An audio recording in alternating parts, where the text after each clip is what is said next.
जगतसिंहपुर विश्वविद्यालय और पारादीप सरकारी इंजीनियरिंग कॉलेज प्रतिष्ठा नहीं विधानसभा बजेट आगत होगा जिले में खुशीर माहौल एने जिलार चारिआडू पारादीप विधायक तथा शिल्पमंत्री संपद स्वाईं निकटक शुभेच्छार सुओ छुटुची। एही परिप्रेक्षी में पारादीप जयदेव सदन ठारे पारादीप विधानसभा मंडलीर 6 पंचायत और पारादीप विभिन्न अनुष्ठान तरफ आयोजित धन्यवाद सभार मंत्री संपद स्वाईं को संबर्धित करा जायछि। पूर्व सरकार समय दाबी होई आसुथिबा दाबीगुड़िक मोहन सरकार चलित बजेट्रे जगतसिंहपुर जिला को प्राधान्य देइछन्ति। एकाबेळके दुईटी जगतसिंहपुर जिला विश्वविद्यालय और पारादीप सरकारी इंजीनियरिंग कॉलेज प्रतिष्ठा अनुमोदन मिली। एने जगतसिंहपुर जिला तथा विभिन्न स्थानरू मुख्यमंत्री को हजार हजार लोक भेटी शुभेच्छा जणाइछन्ति। एही परिप्रेक्षी में पारादीप जयदेव सदन में आयोजित धन्यवाद सभार पारादीप निर्वाचन मंडली 6 पंचायतवासी खुशी मनाइछन्ति।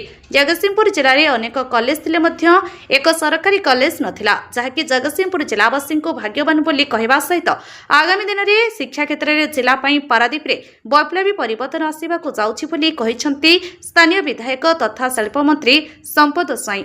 एहाद्वारा जिले में उच्च शिक्षा क्षेत्र में गुणात्मक शिक्षा प्रदान हेबो।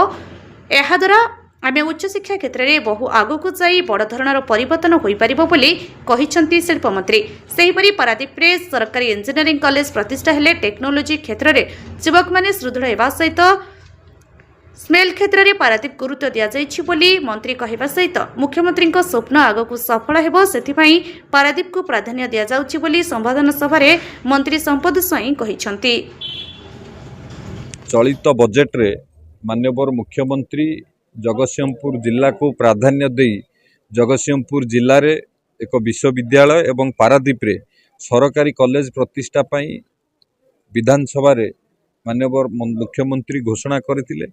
सेही परिप्रेक्षी रे आम जिला तथा विभिन्न स्थानरू पारादीप विभिन्न स्थानरू गतकाली माननीय मुख्यमंत्री को मध्य भुवनेश्वर हजार हजार कार्यकर्ता धन्यवाद कृतज्ञता ज्ञापन करथिले एवं आज मध्य सेही खुशी अवसर रे आज पारादीप जयदेव सदन रे समस्त एकत्रित होइतिले खुशी मनाउथिले। पारादीप रे शिक्षा क्षेत्र रे जो वैप्लविक परिवर्तन आसीबाकू जाउची आगामी दिन रे जे देखिबे आम जिल्ला रे हायर एजुकेशन रे एते कॉलेज थाई मध्य उच्च शिक्षा क्षेत्र में गोटे भी कॉलेज सरकारी कॉलेज नथिला किंतु आमे जगतसिंहपुरवासी भाग्यवान माननीय मुख्यमंत्री जगतसिंहपुर जिले में एक यूनिवर्सिटी प्रतिष्ठा करने को अनुमोदन देथिबारु एहा द्वारा जिले में उच्च शिक्षा क्षेत्र में गुणात्मक शिक्षा प्रदान होबो। ता सहित आमे उच्च शिक्षा क्षेत्र में मध्य बहु आगकू जाई एथिरे गोटे बड़ धरणर परिवर्तन शिक्षा क्षेत्र में आसीबो एवं सेही परिप्रेक्षी रे जदि देखिबा पारादीप रे एक वैषयिक शिक्षा क्षेत्र में सरकारी इंजीनियरिंग कॉलेज प्रतिष्ठा हम जहा द्वारा आम अंचल टेक्नोलोजी क्षेत्र में आम युवक माने सुदृढ़ हेबे एवं विशेषकर पारादीप तथा पारादीप भली आम राज्य रे थिबा प्रमुख सहर आवश्यक करुथिबा दक्ष मानव संबल को पूरा करिबारे ये सहायक हब। वैषयिक शिक्षा क्षेत्र में एक इकोसिस्टम सुदृढ़ हम स्किल क्षेत्र में मध्य गुरुत्व दि जाए पारादीप रे मध्य स्किल सेंटर प्रतिष्ठा हम। यदि ये सब को देखिए माननीय मुख्यमंत्री जगतसिंहपुर जिला को जो प्राधान्य दौरान तांकर जो अत्कुंठ समर्थन अच्छी ये तार निदर्शन। पूर्व मेडिकल कॉलेज मध्य प्रतिष्ठा पाई अनुमोदन देइथिले आपातत एप्रिल मासरे तार शुभ दियाजिवो कार्यक्रम आरंभ होबार मध्य कार्यक्रम स्थिर करा जाउची। जदि देखिबे दीर्घ दिन व्यवधान रे आम जगतसिंहपुर जिला को बहुत गुड़िए अनुदान आम सरकार जगतसिंहपुर जिला को दौची। एबे भुवनेश्वर कटक पारादीप पुरी ये जो रिजियन अच्छी एथिरे मध्य आपण माने समस्त देखिथिबे पारादीप की प्राधान्य दिया जाइछि। राज्य अर्थनीति के सुदृढ़ करा जिबा पई जो केतटी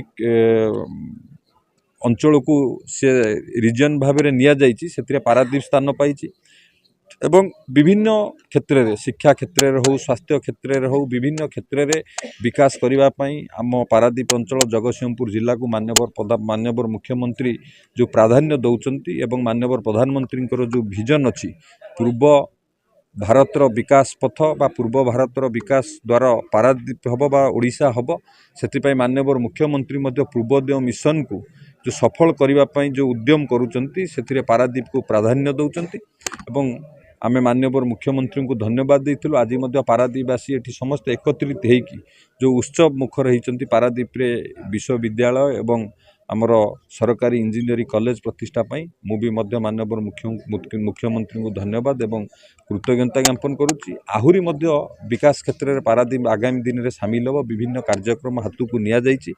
आपण देखंतु इंफ्रास्ट्रक्चर क्षेत्र में से रोड इंफ्रास्ट्रक्चर हो एयर इंफ्रास्ट्रक्चर हो पोर्ट इंफ्रास्ट्रक्चर हो आकु गुरुत्व दिया जाउछि किभଳି भाबरे पारादीप रे ताकू समृद्ध करा जिवो सुदृढ़ करा जिवो एवं ता सहित इन्वेस्टमेंट उपरे गुरुत्व दिया जाउछि एजुकेशन उपरे गुरुत्व दिया गला हेल्थ सेक्टर उपरे गुरुत्व दिया गला सेतिपाई पारादीप को ही प्रमुख स्थान बा पारादीप प्रमुख अंचल हब अर्थनैतिक योगदान रे ओडिशार ताकू लक्ष्य रखी काम करा जाउछि। सेतिपाई मु आज एठी उपस्थित थिबा आम दलर समस्त कार्यकर्ता एवं उपस्थित थिबा विभिन्न छात्र छात्री माने समाज विभिन्न सोशल संगठन समस्त सदस्य माने एवं विभिन्न सांबादिक बंधु माने समस्त को मु आज एठी एकत्रित हेकि आकु सेलिब्रेशन करथिबारु समस्त धन्यवाद एवं कृतज्ञता ज्ञापन करूछि।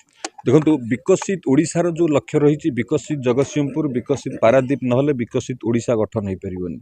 जेतेबेले समग्र जिला विकसित हम से विकसित ओडिशा हम किंतु विशेषकर विकसित ओडिशा रे पारादीप ही प्रमुख योगदान रही देखिए इंडस्ट्री सेक्टर हो पोर्ट सेक्टर हो आम पारादीप बंदर आज भारत वर्षर सबुठारु एक नंबर बंदर कार्गो हैंडलिंग करिवारे आमर एटी केमिकल पेट्रोकेमिकल सेक्टर रे आमे सबुठारु आगु जीवाकू रोड मैप प्रस्तुत होउची। जे देखिबे फर्टिलाइजर प्रोडक्शन रे भी मध्य आमे बहुत आगे अच्छे स्टील सेक्टर रे किभଳି भाबरे आमे आगु एठी मध्य पारादीप को मध्य प्राधान्य दिया जाउची। एठी जेएसडब्ल्यू होउची एमएनएस खूब शीघ्र आरंभ होबो एसआर मिनमेंट आरंभ होबो ये सब क्षेत्र जे देखिबे आम राज्यर अर्थनीतिर प्रमुख योगदान ही पारादीप रहिबो सेति पई मध्य गुरुत्व दिया जाउची।